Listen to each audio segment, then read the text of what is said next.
Саба дулкыннары телевидениесында атна информацион программасын башлыйбыз. Хәерле кеш, исәнмесез? Безнең бүгенге чыгарылышта. Батырларданы онытылмай, илебез җиңү көнен каршы алды. Рәсем сәнгатендә яктымаяк булып балкучы райондашыбыз Мөдәррис Минхаҗевның иҗат күргәзмәсе үтте. Сәламәт буласын килсә, йөгер, спортчылар үзләрен йөгерү ярышында сынады. 9 май күз яшьләренә чыланган, зур югалтулар аша яуланган бәйрәм. Рәхимсез сугыш туганнарыбызны, якыннарыбызны тартып алды. Бөек җиңүнең бәһасе әйтеп бетергесез югары булган. Безнең моны онытырга хакыбыз юк. Бәйрәм якынлашкан көннәрдә районыбыздан бер төркем сугыш һәм тыл ветераннары. Икшерма авылыннан Камил Якупов, Нурислам Фәрхуллин, Мингәрдән Сөембикә Зиннурова, Олы Арташтан Рәйсә Әхмәтҗанова, Иләбердән Гөлфия Зарипова, Сабадан Хаҗип Уагызов, Әфганча Рамил Гыймадиев, Лесхоздан Ленинград блокадасында булган Ринат Исхаков, Татарстан президенты Рөстәм Миңнеханов катнашындагы Бөек җиңү көненең 72 еллыгына багышланган тантанага бардылар. Байлар сабасында үткән җиңү бәйрәме туры эфирда күрсәтелде. Кайбер чаралар бәйрәмнең күңелле мизгелләре белән без сезне бүгенге чыгарылышта таныштырырбыз. Иң элек Шәмәрдән бистәсендә булып үткән бәйрәм чарасына күз салыйк. Шәмәрдән авыл җирлеге җиңү бәйрәмен һәр ел зурлап тантана итә. Бу 72 ел шулай. Быелгысы яңа җиңү паркында оештырылган иде. Сугыш елларында сабалларны фронтка озату, җиңү яулап кайтучыларны каршы алу Шәмәрдән тимер юлында була. Безнең бүген инде бик бийек бәйрәм, 9 май бәйрәме. Менә Шәмәрдән елдан-ел без моны үткәрергә тырышабыз. Безнең үзебездә бүген исторический момент дип әйтик инде. Беренче тапкыр монда үтә безнең День Победы. Менә үзебезнең стела куйган, стелада инде 578 фамилия. Безнең бу Шәмәрдән торучылар, сугышка киткән кешеләр, аны 200-дән артыгы үлеп калган инде. Бүгенге көндә 480. Тружниклар безнең 98 кеше яшәп тора. Балалар сугышы дип әйтик инде, сугыш балалары 303 безнең бүген Шәмәрдән торучылар. Менә мин аларга теләсе килә инде бөтенсенә. Исәнлек, саулык, сугышлар булмасын. Безнең хөрмәтлек булган кич дип әйтәм. Бу көнгә түгел, бөтен көннәрдә бәйрәмнәр матур үтеп торсын инде. Бу бәйрәмнең иң кадерле һәм иң хөрмәтле кунаклары сугыш һәм тыл ветераннары, сугыш чоры балалары. Бүген алар күңелендә хатирәләр бураны дулый. Безнең янда булсалар да, уйлары белән алар үткәннәрдә дәһшәтле сугыш елларында. Бик авыр булды инде. Ашыгын да күрдек, эшләп бик күп эшләдек. Менә барда эшләгән кәкрәккән бармаклар да юк. Менә шул. Бик күпне күрдем мин бик. Ниләр эшләдегез? 41 ел стажым бар минем. Ветеран войны, великий Отечественной войны, по тылу ветеран мен. Менің барасам да башты ошторынан бергенде, медальдарым да бар менің көп. Башта ниләр эшләдегез ме сугыш вакытында? Сугыш вакытында урман кистем, 40 фермасында эшләдем, 9 фермасында эшләдем. Аннары Фызылга китеп, Фызылга кияүгә чыгып, 42 ел фермада торып кайттым. Аннары шушында кайтып, иптәшем белән киеп, иптәшемнең үлгәненә 3 ел була скоро. Миннән 5 яшькә кечие, бик әйбәт мужик булды, Аллаһка шөкер, рәхмәт җавторны җибакта булсын. Күпне күрдем, дөрес күрмәдем, түгел, бик күпне күрдем. Ашлыгын да күрдем, ялангачлыгын да күрдем. Әтияне дә карадым, Аллаһка шөкер, бер иремдә бик әйбәт булды. Җибакта булсын. Нәрсә кушсалар шуны эшләдек. Ашында ялангачлында акубында казыдык. Урманында кисек, семинасында ташыдык, вагонында ядык, бушаттык. Барын да эшләдек. Эшкә булмаган төшмәдек. Налогында түләдек. Ашарга сорамадык. Эшләдек, эшләдек. Сугыш башланган көн елны мин 1-нче классны бетергәнем. Без семьяда 4 бала идек, әби бабай иде. Әни җиргәсенә ничә кеше булды инде без? 6 кеше булдык. Авыр еллар булды инде бик тә. Бөтен кеше бала чагы картлар калдылар инде. Бала чагылар эшкә керештек инде. Мин менә амбарда ашлык суырганда кеше. Аннан соң элек чәчүне туган белән чәчәләр бит. Naim baba beni yırtatır hani. Granitine kuşatı bir çeşmeden şeyler. Çeşmede katlaştım. Bütün işte de katlaştım indi. Basılan indi iş var.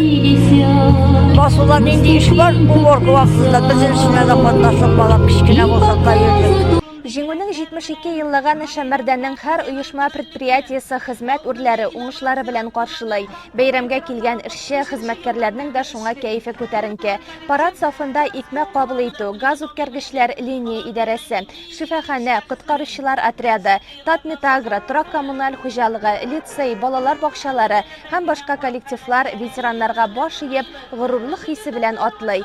Улы хөрмәткә лаек кешеләребезне дәһшәтле сугыш давылын үтеп, илебезгә җиңү алып кайткан Бөек Ватан сугышы батырларын, армый-талмый хезмәт куйган тыл хезмәтчәннәрен Саба муниципаль район башлыгы Рәис Миңлеханов котлады.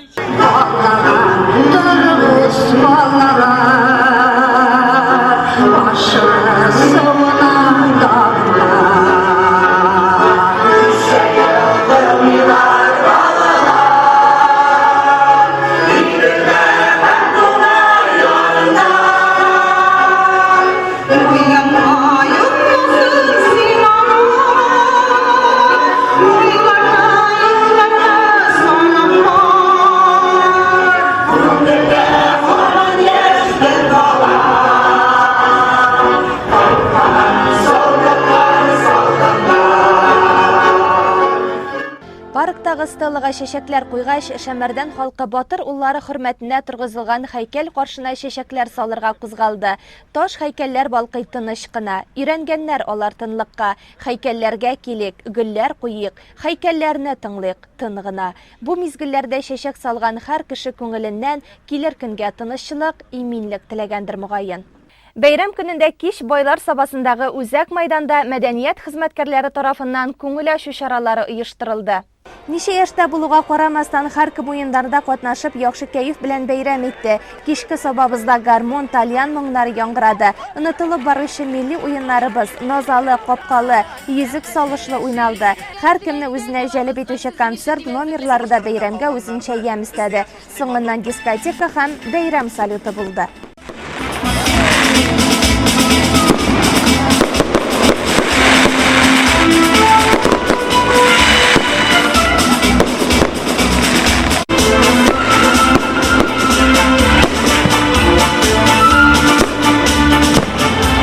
Ура! Дип кычкырабыз хәзер. Ура! 1941-45 еллардагы Бөек Ватан сугышы миллионлаган гомерләрне үзенә алган. Никадәр гаяр ир-егетләр илебез тынычлыгын яклап, чит җирләрдә башларын салган, сәламәтлеген югалткан. Аларны без бер кайчан да онытырга тиеш түгел. Аларның исеме илен яратучы һәркемнең күңелендә саклана. Бөек җиңүнең 72 еллыгы уңайыннан авыл җирлекләрендә дә күп төрле чаралар үткәрелде. Гөлшат Галиякбарова сюжетына күз салабыз. Иске Икшерме авыл җирлегендә Бөек җиңүнең 72 еллыгына багышланган бәйрәм митинги 1941-45 елларда ватаныбызны саклап шәһид китүчеләр истәлегенә куелган һәйкәл янында башланды. Иске Икшерме авыл җирлегеннән 570 кеше Бөек Ватан сугышына киткән. Шуларның 377се һәлак булган, 35-е хәбәрсез югалган, 202 кешегә әсирлек газапларын кичерергә дә туры килгән. Бүгенге көндә җирлектә Бөек Ватан сугышы ветераны исән-сау, тыл хезмәтчәннәре дә игътибар тыйып яши. Митинг кадет мәктәбе укучылары чыгышы белән башланып китте. Бәйрәмгә килүчеләрне Саба районы башкарма комитеты җитәкчесе урынбасары Тахир Шәрәфиев тәбрикләде. Районыбыздан 8,5 мең теләчәне кертмичә кеше сугышка китеп, шуларның 5,000-гә якыны сугыш кырларында ятып калган. Бүгенге көндә 20 сугыш ветераны яши районыбызда. Шулай ук Ленинград блокадасында булган Исхаков Ренат абый лесхоз бистәсендә һәм яшүсмер вакытта фашист концлагеренә эләккән Фатима Пашлай лесхоз бистәсендә яши. Ирләре сугышта үлеп калган 17 тол хатын һәм ирләре сугыштан кайтып вафат булган 125 тол хатын һәм 642 тыл ветераннары бүгенге көндә районыбызда яши. Әлбәттә, без үсеп килүче буынга инде мондай хавыф-хәтерләрне күрергә туры килмәсен дибез. Олысы кешесе яшы карты кулларындагы тере шешекләрне һәйкәл алдына салып, үз кадерлесенең исемен барлап, аларның барчасына якты тормыш, тыныч күк йөзе өчен рәхмәт әйтеп башын иде. Авыл тоткалары булган ир-егетләр туганнарының күңеленә шом салып, әмма кире әйләнеп кайтарларына нык ышанып сугышка чыгып киткән. Кызганычка каршы бик азларына гына туган җирләрен, гаиләсен күрү насыйп була. Инде сугыш беткәнгә бик күп еллар үтсә дә, Бөек Ватан сугышы еллары илебез халкы күңеленнән чыкмый. Бер кемдә, бер нәрсәдә онытылырга тиеш түгел. Мишабаш авылы сугыш кырларына 110 арысландай ир-егетне озата. Шуларның 59-ы яу кырыннан кайта алмый. Кызганыч, Мишабаш авылында хәзерге вакытта бер генә сугыш ветеранда калмаган. Ләкин хәтер исән. Мишабаш авылында һәйкәл обелиск булмау авыл халкын күптән борчып килә. Олы жанлы, игелекле авылдашлары да мәсьәләне хәл итәргә алынгач, обелиск урыны сайлана һәм эш башланып китә. Фронтовиклар үзләре исән вакытта авылдашларга һәйкәл кирәк дигән сүз Андый сүзләр бердәген әтинең әйткәнен белмим, әйтәләр яны. Инде шулай һәйкәл башка җирләрдә бар дип теге шәһәр тирәсенә барашан күреп кайталар ие. Кирәк дип әйттеләр. Менә Аллага шөкер, хәзер шул һәйкәл ачылды. Менә әтибезнең 78 яшенә җитеп тормыштан китте инде. Без 6 бала үстек, 6быз да бүген көндә исән сау, Аллага шөкер. Искә алып шайтып ятабыз әтиләрне. Мин анда һәр көнне шуннан узып барам мин тегендә, өйгә кайтам. Гел укып, 110 кеше дип санадым мин беренче көнне уканда укучы безнең авылларның бөтен иратларын инде 110 кеше списокта. Безнең әтиләр сугышта катнашканмы, һәлак булганмы? Булар сугышта һәлак булганнар һәм сугыштан кайтып үлгәннәр инде монда. Безнең әти сугыштан кайтып үлде инде менә. Җиңү бәйрәме алдыннан авыл уртасында Бөек Ватан сугышында һәлак булган, шулай ук вафат авылдашларының да исемен мәңгеләштереп обелиск ачылды. Обелискны ПМК мелиорация оешмасы авылның күрке булырлык итеп эшли. Оешма җитәкчесе Илдус Талипов туган авылым өчен булганга да күңел җылысын биреп эшләдек ди. 327 мең сумга төшкән обелискны төзүгә референдум акчасы да тотылган. Мишабаш мәдәният йортында үткән чарага авыл халкы да, кунаклар, җитәкчеләр дә күп килгән иде. Авыл клубында сугыш ветераннарына һәм тыл хезмәтчеләренә багышлап эшләнгән альбомнар, стендлар да килүчеләрне үзенә җәлеп итте. Сугыш ул һәр гаиләгә үтеп кергән. Ак яулыклы әби апалар да иң элек үз газизләрен барладылар. Безгә тормыш бик авыр булган сеңнем. Безнең әни шул сугыш вакытында шул иш баланы карап үстергән. Инде бөтен кешен шул сугышны ена куйды биме. Абыебыз безнең 32нче ел абыем бар иде. Абыем 14 яш 4нче класста укыганда абыем басуга чыгып сука-сукалап тормаш әше йөрде инде сугыштан соң бала булгач инде теге кешеләр сугышта булгач инде менә biz şulay 3 bala bulub üstük. Ağıyım 35-ci yılğa apayım. Özüm 36-cı yılğa. Biz soğuş vaqtında bizim ətiyimiz soğuşda olmağaç. Biz əzərək abijeniraq olub yaşadık singinem. Tegi ətiyləri soğuşda yox deyip bularını bizden biktigi o kadar bula soğuş var balası deyip bik iska alışın iler olmadı biz. Sizin menə bu heykəldə kimlərinizin isim familiyaları bulur? Mında bizim mi? Ətiniki bulurğa tiyir şeymi? Onları abıyımnıqı, ətkəyniki bulurğa tiyir. Авыл халкы сугыш чорында авырлык кичергән әти, әни, әби бабаларын зурлап, аларның исемен мәңгеләштерүдә ярдәм иткән район җитәкчелегенә һәм һәйкәлне сафка бастырган ПМК мелиорация төзүчеләренә олы рәхмәтләрен белдерделәр. Миша авыл җирлеге Бөек Ватан сугышына үзенең 146 лашындай ир-егетен озата. Киткән солдатларның күбесенә әйләнеп кайтуда насыйп булмый. Бүген исә шат елмайган балалар арасында аларның да онык-оныкчыклары бар. Гаилә кура алмый калганнарның туганнары күз яшьләре белән рәхәт күрмичә дә вакытсыз дөньядан киткән, яшьлекләрен корбан иткән эне-сеңелләрен, абый-апаларын хәтер аша уздыра. Чөнки алар да Ходай биргән гомерләрен матур эшләр белән бизәп яшәргә хокуклы булган бит.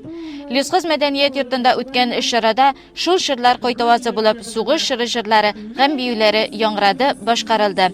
Әхмәт хәзрәт Сафин тыныч көннәр өчен корбан булган әби бабаларыбызга дуга багышлады.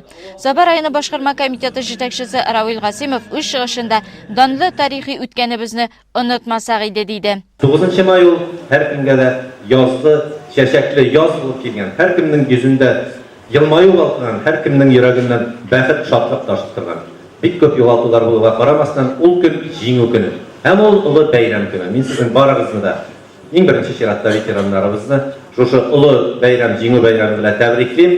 Безнең барыбызга да булган көчебезне куеп, илебезне ныгытып, тынычлыкны саклап, шушы әби бабаларыбыз, әти әниләребез бүләк иткән матур тормышны дәвам итәргә, тыныч күкләр астында рәхәт итеп яшәргә насип булсын иде дип теләп каласым килә. Бик зур рәхмәт. Батырларның исеме мәңгеләштерелгән һәйкәл янына иң элек хәрби техника колоннасы, аннары үлемсез полк акциясында катнашучылар кузгалды.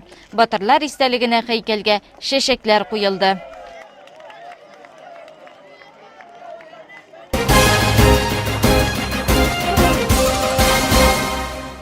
Ямли язда балалар иҗат үзәгендә райондашыбыз Татарстан рәссамнар берлеге әгъзасы, Татарстанның ат казанган сәнгать эшлеклесе, республиканың халык рәссамы Мөдәррис Минхаҗевның 40 еллык иҗат эшчәнлегенә багышланган, аның төрле жанрдагы иҗат эшләреннән оештырылган төсләрдә милли хисләр дигән күргәзмәсе эшләде. Тулырак алдагы сюжетта.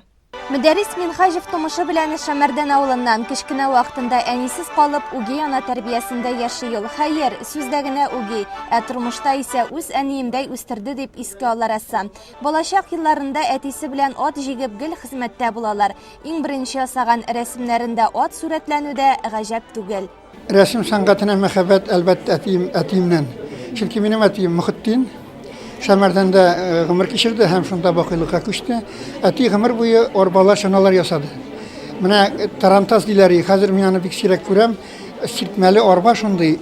Ул хәзерге иномаркалар кебек ие. Әти аны тәгәрмәчләрен дә үзе ясый. Дугаларын да атны киендерәдер. Менә әтинең сыкланып, соңыннан карап торганын хәтерлидем. Шушы үзе ясаган арбаларга һәм шушы матурлыкка мин әтидән күреп өйрәндем. Менә шуңа күрә минем беренче стазым әтием. Мин атны ясарга тырышадыр, атның менә туягы теге туяк астында теге бар бит әле сакал кепәйбере. Шунысын ясый алмыйдыр. Әти шуны ясыйдыр. Атны өстендә ясый, әти теге пешәнесенә утырып кайткачыннан күргәндер инде. Яннан да ясый. Мин шаккадыр катайдым әтинең шул атны ясаганына. Һәм әти ясап биргән рәсем минем өчен илге булды. Һәм инде әлбәттә шушы әтидән күреп ясалган рәсемнәрем 4нче класста инде мин класста рәссам кебек булып киттем уже. Инде 10нчы классны бетергәндә Шәмәрдән мәктәбендә мин инде танылган рәссам кебек идем. Инде институтка баргачына анда мин беркем дә түгел икән. Анда бөтенесе училищелар бетереп килгәннәр, бөтенесе инде художник кебек ныклап ясый беләләр. Әмма ләкин 3нче курста мин барсында куып җиттем.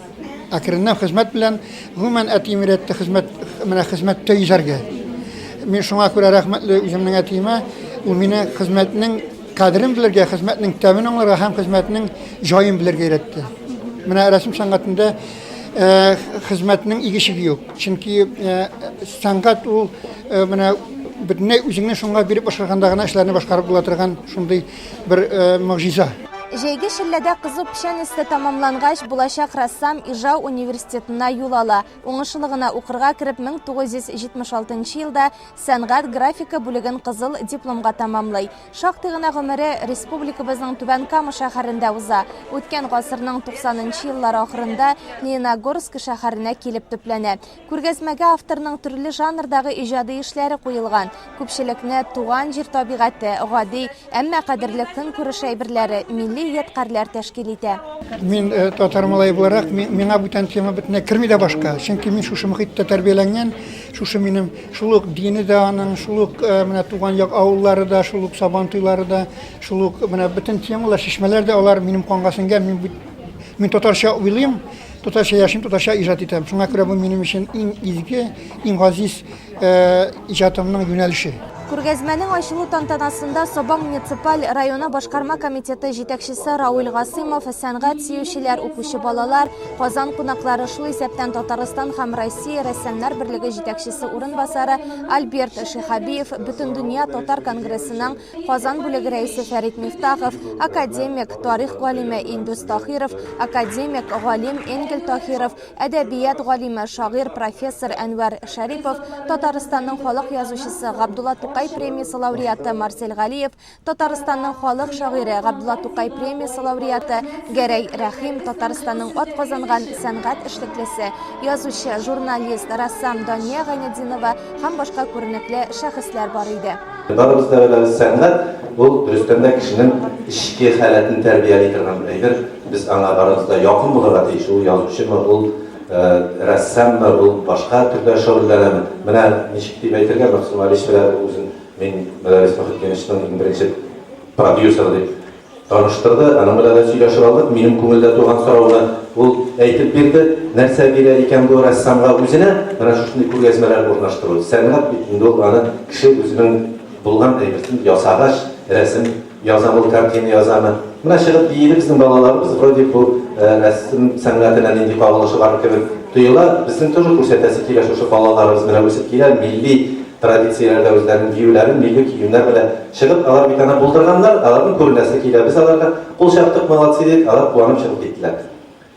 Рәссамнар, алар ничек күңелле кешеләр, сәнгать кешеләре барса да, аларның үзләренең куйган хезмәтен күрсәтәсе килү бу беренчедер. Чөнки билет сатылмый, ажиотаж юк, ниндидер керем алу, андай максатлар куелмаган. Төп максат юнәлтелгән бер генә әйбергә, яшь буынгамы, өлкән буынгамы, шушы үзенең язган картиналары аша дөньяның матурлыгын җиткерергә. Сәхнәдә шулай ук тарих фәннәре докторы Галим Индус Тахиров та сүз алып сөйләде. Чын мәгънәсендә бәйрәм ни өчен дигәндә, республикабызның бер башында туып, икенче башында татарлыкка дан җырлаган кеше турында сүз бара.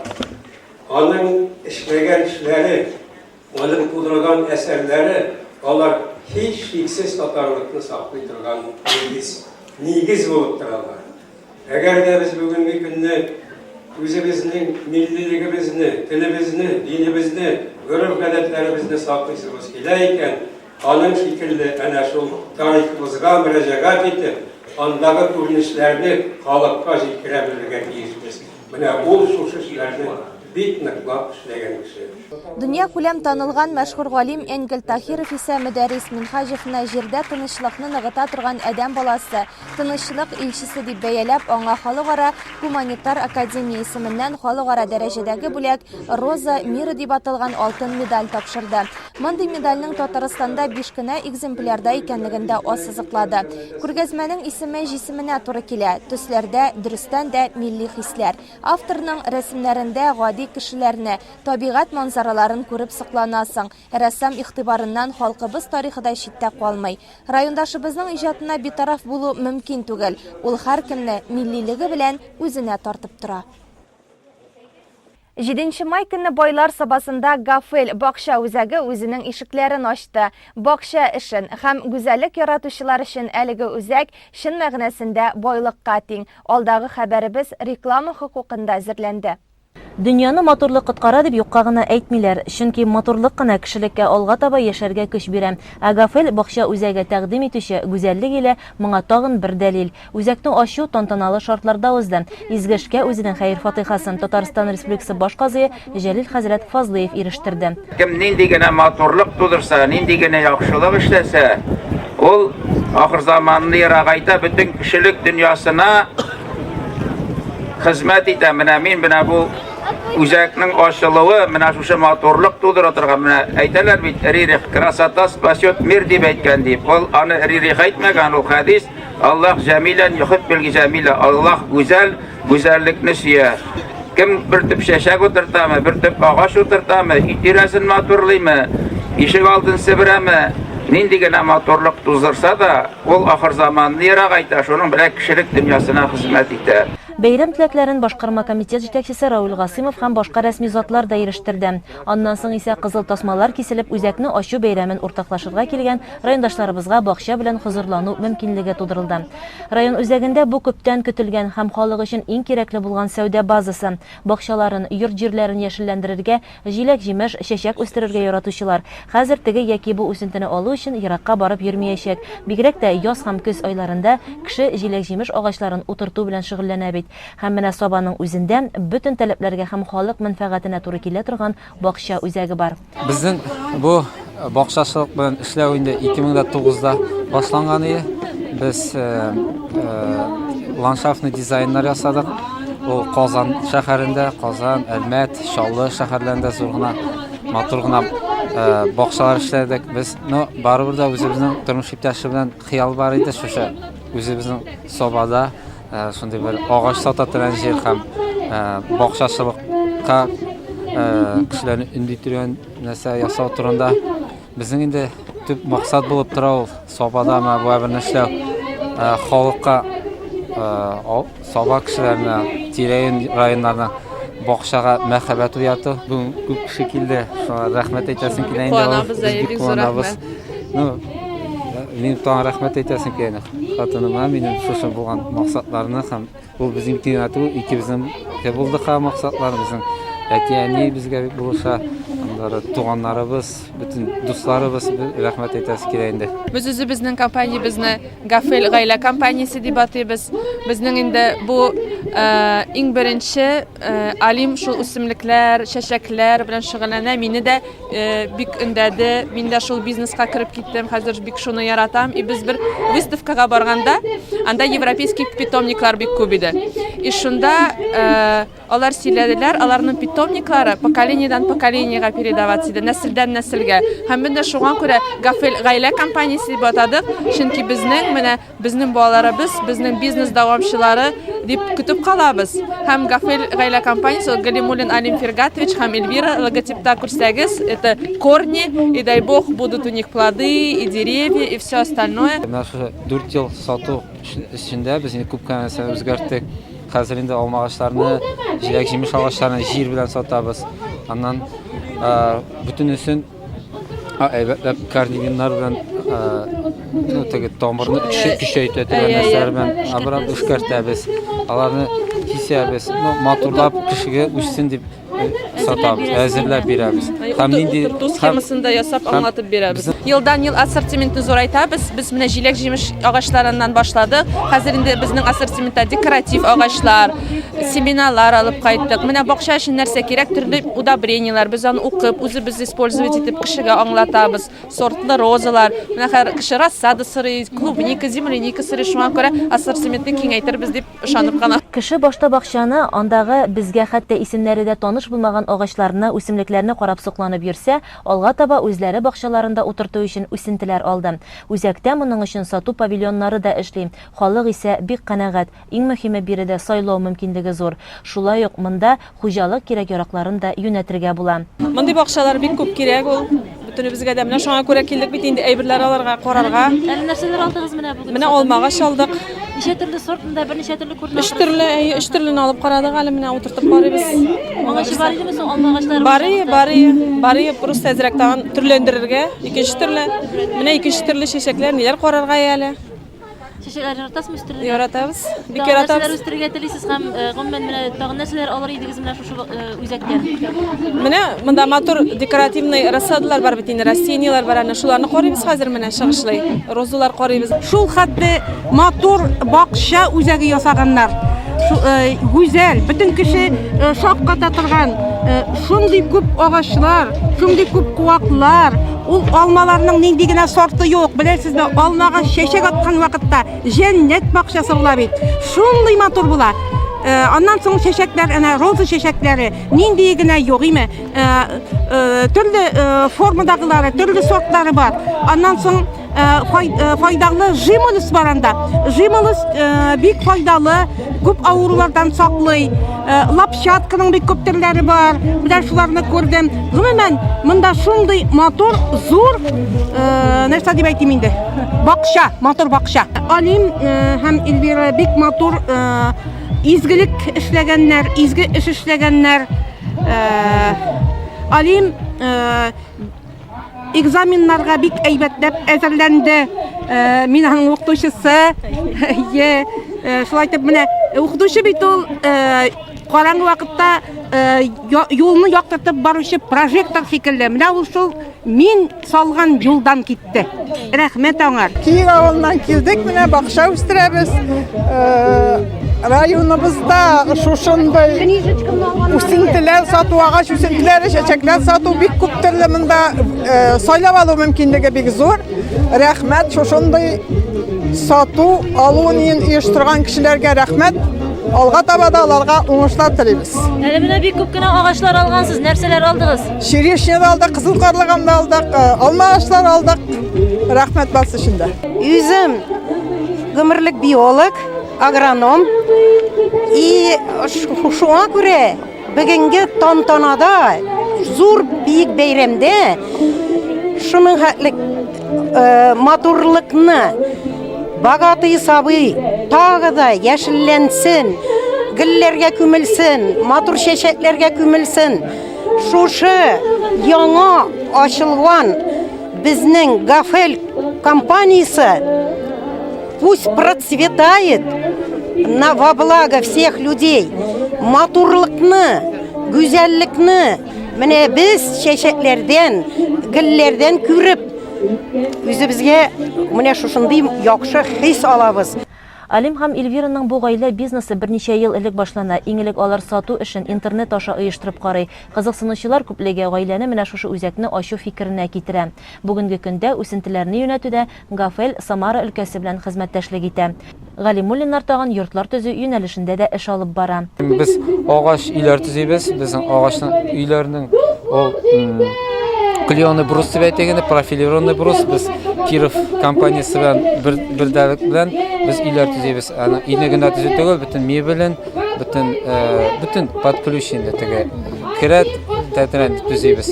Гафел бакча үзәген ачу чын бәйрәм төсен алды. Биредә һәркем позитив кайф белән күңел ачты. Тәмле чәен, кайнар коймагын авыз итте. Иң кызыгы, районыбыз һәм башка җырчы биючеләрнең дәртле җырлары һәм әкиятләрдәге урман хуҗасы Шүрәле кыланмышлары булды. Инде Гафел үзәге моннан соң бакчачыларның яраткан урынына әйләнер, чөнки матурлык иленә сәяхәт Гафелдан башлана. Һәр ел районыбызда Бөек Җиңү көне якынашканда традицион йөгерү ярышы булып үтә. Быел аның 15-нчесе уздырылды. Старт Измә авылыннан бирелде. Тулырак алдагы сюжетта. Спортчылар озын юлга әзерләнә. 11 чакрым араны йөгереп үтәргә шактый көч һәм сабырлык сорала бит. Шуңа да алар күнегүләр ясыйлар. Үзләрен физик яктан гына түгел, рухи яктан да әзерлиләр. Без менә бүген Бөек Җиңүнең 72 еллыгына багышланган йөгерү ярышына җыелдык. Инде бу безнең 15-нче тапкыр үтә. Бүген катнашучылар Казаннан да килгәннәр, тирә-як районнардан да килгәннәр. Менә безнең табигать шартлары бәк тояшлы булмаса да чын спортсменнар йөгергә килгәннәр. Һәм уңышлыгын әйтеп үткәргә инде. Әйтәсем килә, бу ярыш бик кирәк дип, ни өчен дисәгез, бу инде 72 еллыкка багышланган үзебезнең ветераннарыбызга. Инде алар бик зур үз вакытында эшләгәннәр. Инде безнең бүген менә тынычлыкта яшәвебезгә дә бик күп көч куйганнар. Шуңа күрә мин инде бу ярышны бик кирәк дип саныйм. Шуңа күрә кешеләр дә бик яратып килә, разный категория булырса да. Инде нинди генә менә погода булмаса да, бар шул үзебезнең район фанатлары, чит районнардан да спортсменнар беркайчан да килми калган юк. Ел сайын уздырабыз. Бик зур рәхмәт аларга. Спортчылар арасында күрше районнардан килүчеләр, башкалабыз Казан шәһәреннән кайткан кешеләр дә бар иде. Чаңгы спорты буенча СССРның Татарстан Республикасының спорт мастеры, СССР Татарстан Республикасы Идел буе чемпионкасы, өлкән яшьтәгеләр арасында 13 тапкыр дөнья, 26 тапкыр Россия чемпионкасы булган Ания Галимуллина да безнең районда үтүче йөгерү марафонында үзен сынап карамакчы булган. Килгәндә безгә бик тә ошады Сабыр районы. Шундый төзек, матур йортлар, матур урамнар, шаккатарлык инде. Башка регионнарга караганда бик тә алга киткән. Монда без беләбез спортсменнарны. Минугулов Рушанны, ветераннарны алга киткән. Стартка басканчы йөгерешчеләр иң элек Бөек Ватан сугышында һәлак булган солдатлар обелиск янында җыелышты. Район башкарма комитеты җитәкчесе урынбасары Тахир Шәрәфиев бәйрәм белән тәбрикләп уңышлар теләгәннән соң алар старт алды. Марафонда 50-гә якын спортчы катнашты, иң өлкән катнашучы Байлар сабасыннан Уафи Ибатуллин иде. Көн болытлы, салкын һәм җилле булуга да карамастан спортчылар бар көчләрен куеп, Бөек Ватан сугышында батырлык кылган әби бабаларының рухына тап төшермәскә тырышып, куелган дистанцияны финишка кадәр үтәргә тырышты. Финиш сызыгында кызыл тасманы Казан кунагы Илмир Юсупов кисеп үтте. Аның артыннан Руслан Миннагулов килде. Данил Ганиев 3нче урында. Хатын-кызлар арасында финишка беренче булып Шәмәрдән авылыннан Язилә Галяметдинова килде. Я учусь в Казанском государственном архитектурно-строительном университете и приехал в Богатый собой первый раз. Сам город очень понравился, очень такой гостеприимный и очень здесь приятно находиться. Марафонда җиңүчеләр яшь үзенчәлекләренә карап билгеләнде. Катнашучыларны һәм призлы урын алучыларны Тахир Шәрәфиев тәбрикләп, грамота һәм акчалата бүләкләр тапшырды. Ә хәзер башка спорт яңалыкларына күзәтү ясарбыз. 5-6 май көннәрендә Шәмәрдәндә һәм Килдебәктә спорт залда Татарстан Республикасы муниципаль хезмәткәрләренең спартакиадасы үтте. 2 төркемдә хатын-кызлар волейбол уенында көч сынашты. Спартакиадага Орча, Балтач, Кама тамагы, Кукмара, Лаеш, Мамадыш, Менделеевск, Минзәлә, Соба, Сорман, Спас һәм Ютазы районнарыннан килделәр. Уен нәтиҗәсе Соба кызларына җиңү китерде. 2дә Кукмара, 3дә Балтач уенчылары урнашты.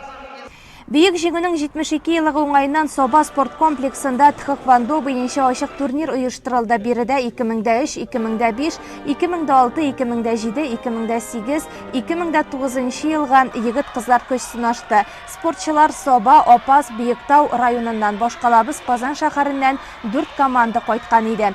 Ярышта собалылар шактый күп призлы урыннар яулады. 23 килограмм авырлыктагы 2008-2009 елга кызлар арасында Гөлфия Гатауллина 2-нче, егетләр арасында Руслан Садыков 1-нче урында. 2006-2007 елгылар арасында 24 килограмм авырлыкта Илүзәр Кашапов 1-нчелекне яулады. 2008-2009 елгылар арасында 26 килограмм авырлыкта Гамлет Петросян 3-нче урында, 32 килограммда Илдус Хайриев 1-нчедә, 32 адам Илдан Гараев 1-нче, 2-нчедә Марсель Ганединов, 37 килограммда Илнас Идрисов белән Бәхтияр Борханов 3-нче, Илнас Фәсхиев 2-нче урында. 2003-2005 елгылар арасында да көрәш киеренке рәвештә барды. 41 килограмм авырлыкта Адель Рафиков 2-нче, 33 килограммда Булат Гатауллин 3-нче, 37 килограммда Булат Набиуллин 2-нче, 57 килограммда Денис Степанов 3-нче урында булды.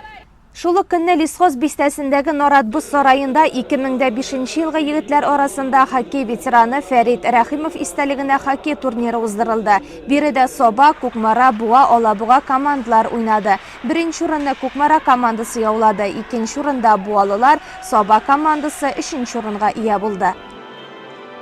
Атна информацион программасы шуның белән тамам. Кыска вакытлы реклама чыгарылышыннан соң җырлы бүләк тапшыруы урын алачак. Безнең каналда калыгыз. Кичләрегезнең күңелле үтүен телибез.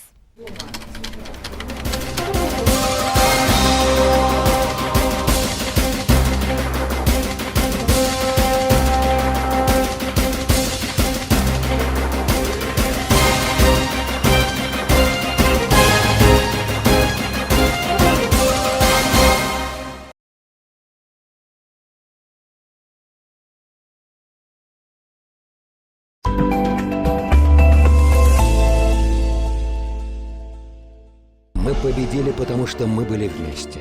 Люди разных национальностей и вероисповеданий одной большой Родины. Они так же, как наши отцы и деды, плечом к плечу стоят на защите нашей Родины от насилия. Победили фашизм, победим и терроризм.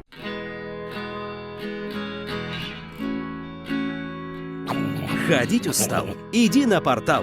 Экономьте свое время. Пользуйтесь порталом Госуслуг Татарстана. На сайте работает 240 быстрых и удобных сервисов. Вводите показания счетчиков и оплачивайте услуги ЖКХ. Подавайте заявление на постановку ребенка в детский сад и отслеживайте статус заявки. Оплачивайте услуги детского сада. Проверяйте оценки ребенка в электронном дневнике и пополняйте карту школьного питания. Записывайтесь на прием к врачу, оплачивайте налоги и штрафы за нарушение правил дорожного движения. Сотни тысяч людей ежемесячно получают электронные услуги и экономят время с порталом Госуслуг Татарстана. Присоединяйтесь к нам также с помощью мобильного приложения.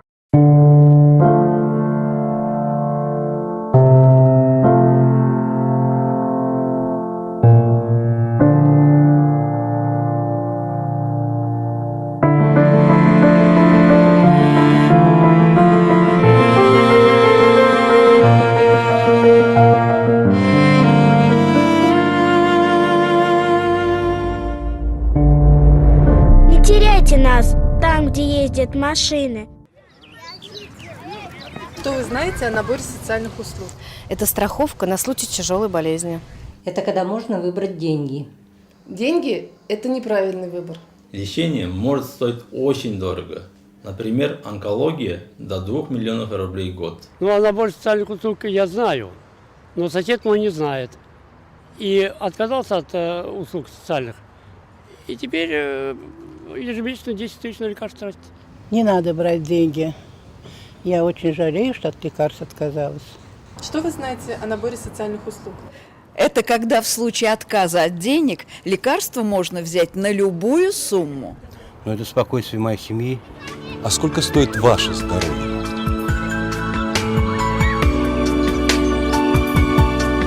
Татарстан тынычлык һәм татулык җире. Биредә моңлы җырлар бер юлы йөзләгән телдә яңгырый.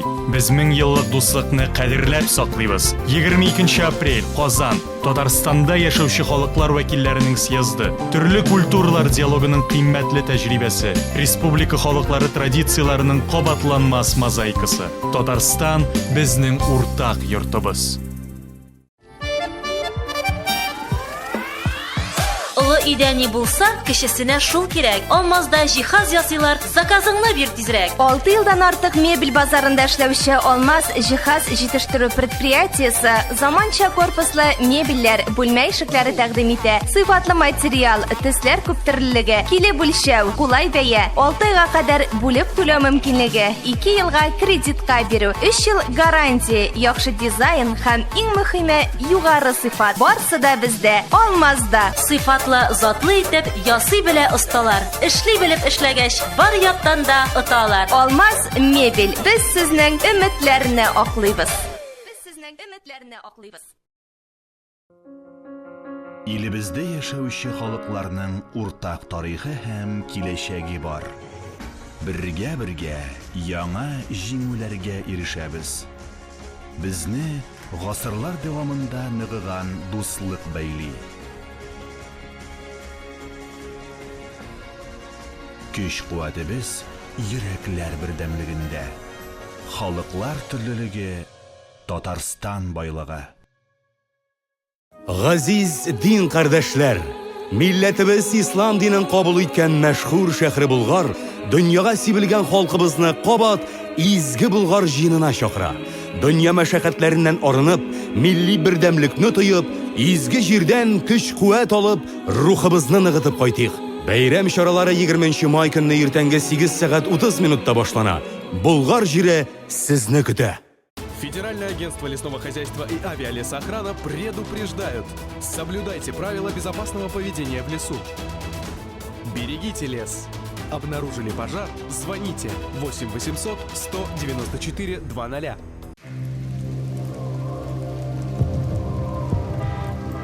В городе, как всегда, пробки.